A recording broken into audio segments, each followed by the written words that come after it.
Meanwhile, the White House says it condemns Russia's arrest of a U.S. reporter in the strongest terms. Even Gershkovich, a Russian-based journalist for the Wall Street Journal, was detained in the eastern city of Yekaterinburg.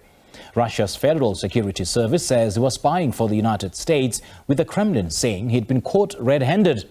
U.S. correspondent Nick Harper reports.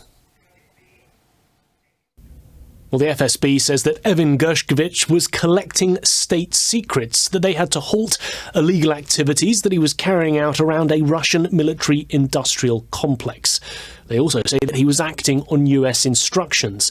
Dmitry Peskov, the Kremlin spokesperson, said that he was caught red-handed, while the Foreign Ministry spokeswoman said that what he was engaged in had nothing to do with journalism. So plenty of rhetoric coming from Russia and a very forceful pushback from the United States. The Wall Street Journal has vehemently denied Russia's claims, also saying, along with the White House, that they are deeply concerned for Mr. Gershkovich's safety.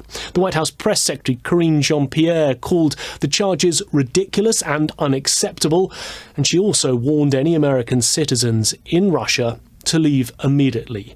It is very significant. Bear in mind that we haven't seen the detention of a US journalist in Russia since the Cold War.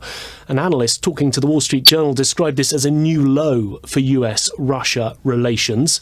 And this espionage charge is particularly serious as it catapults this to a high-level diplomatic issue. The US, though, feels that it is politically motivated. Bear in mind that we're now 13 months into the war in Ukraine, and during that time the US has done all it can to try and cut Russia off from the rest of the world, imposing sanctions and creating a Western alliance to push back against Russia's activities. We have seen the detention of other American citizens during the course of this conflict. You may remember Brittany Griner, the basketball star, who was arrested last February when vape cartridges containing cannabis oil were found in her luggage in Moscow. She was released in December, but there's certainly concern as to what happens now for this Wall Street Journal reporter. There are some fears for his safety. He will next appear in court in Moscow in May. Nick Harper, SABC News, Washington.